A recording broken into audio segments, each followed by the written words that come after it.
Hey guys, I'm coming to you and I'm going to repeat the um, last live stream that I did. I'm actually recording it on ScreenFlow in the background so that there actually is sound and there actually is a reference recording just in case this doesn't record audio because I don't understand what's going on with it. So I'm going to go ahead and open my slides.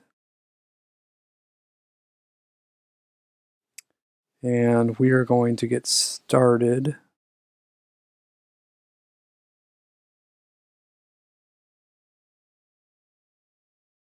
And so we're just going to have to do it this way because I've got no other way to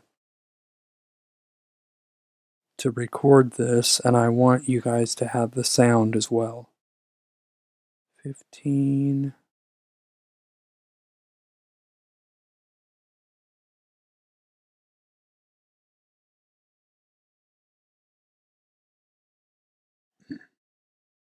So I want you to test 1 and then test and then boom. So we're going to go over how to write melody easily, parts 1 and 2. This is a webinar that I'm doing right now. This is a redo from earlier today, and we're going to go over this. So steps to writing your melody. First, you have to play your instrument or improvise. So I'm going to write improvise right here. Improvising is very, very important. And then improvisation is the other word. That's really important to get a melody started or get a chord progression started. Now, you could sing into your instrumental interface or your software that you use via microphone, or you can capture the recording on a tape recording device or one of the digital recording devices that people use all the time. And I do this all the time with piano and vocal. I'll have an idea and I will just, lay it out, lay it down on my digital recorder for late, and I'll save it for later. I'll save it on one of those SanDisk cards, memory cards, and I'll save it for later. And then later I'll go back and I'll listen to it and then see what I can orchestrate from there. So that's the capture recording. So on a digital recorder,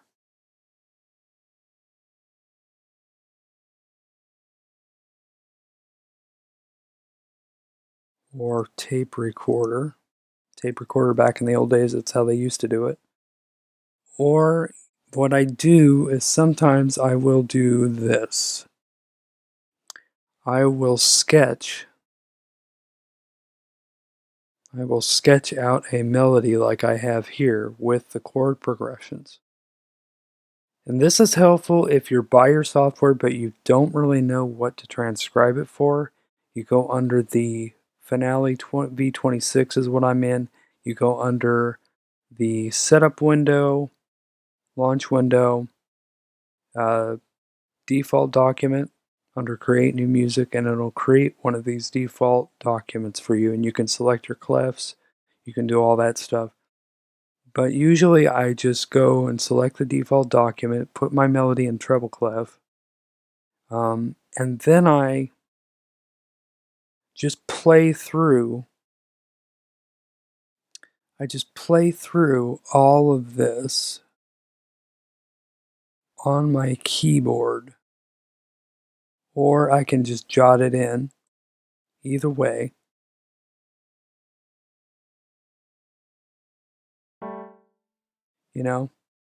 I'm going to have to erase There we go.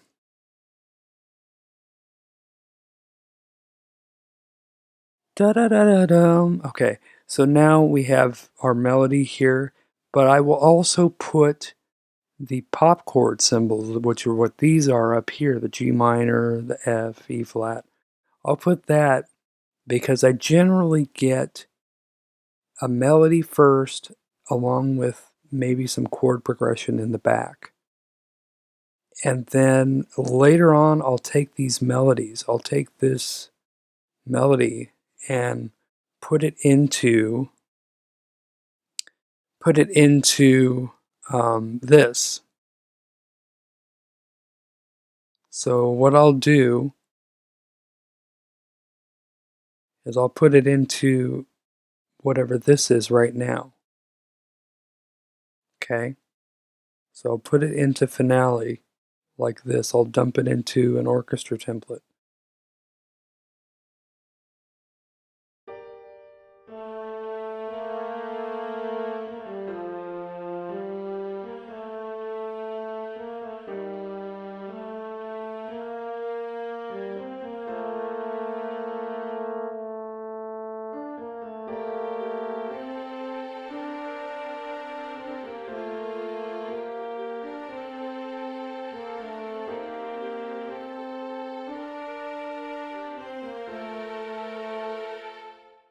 Now you could see that sometimes in Hyperscribe, it's not usually the best way to work.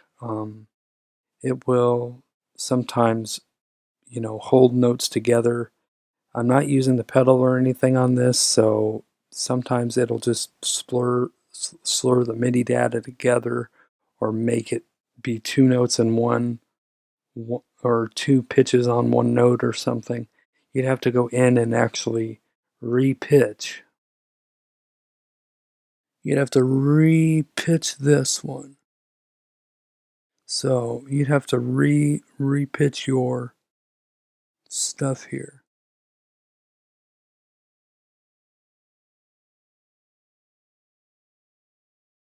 So this would be B flat.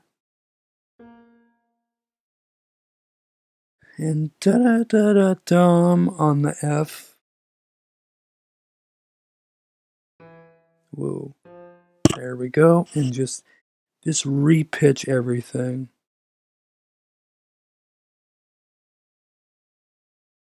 You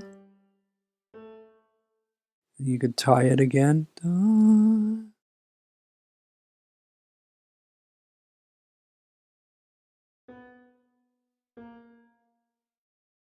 then you just keep doing it until you fix everything.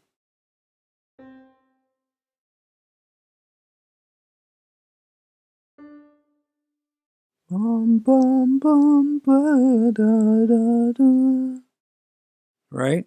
So you keep doing it until you've fixed all of these. And usually how I do this is I start out with that main melody, and then what I'll do, if you heard it,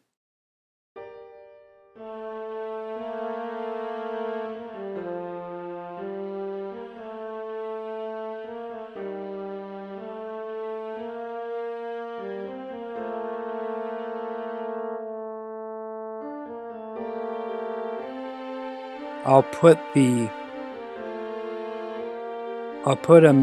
counter melody part in there after I put the main melody in there. So that's kind of how I do this. And that's another quick way to jot down your ideas. In the next live stream or video, it's probably going to be either or both. I'm going to be talking about how to write out a plan for your compositions and see how that helps you, because a lot of times I'll write down a written plan for a composition, like what notes I'm going to use or what instruments I'm going to use first, how the instruments are going to transfer colors from one instrument to a next, any of those. So that'll be tomorrow at noon. Okay, and so until that time, here's the how to plan your scores, and then that'll be tomorrow's webinar at noon. And then feel free to contact me, subscribe to the channel. It's something new that I'm doing with the Cody Weinmann Composer channel. Um, uh, I want to get more into my life as a composer and tips about being a composer and how to do it and how to make music and how to get it out there and show you behind the scenes videos. So this is going to be quite a different feature for the composer channel. But it's one that I'm willing to do, and it's really fun to actually do it with you guys via live stream. So these live streams will probably be um, on Fridays, most likely from 11 or 12, and they'll last about 30 minutes to an hour, depending on what we're discussing. And then at the end, you'll always have this, I'll have this window up. If you guys want to take part in Composition Online, I'm actually a teacher with them. And if you are in need of group composition lessons, feel free to sign up at the link below or contact me at the email below and I'll get in touch with you. All right? Take care.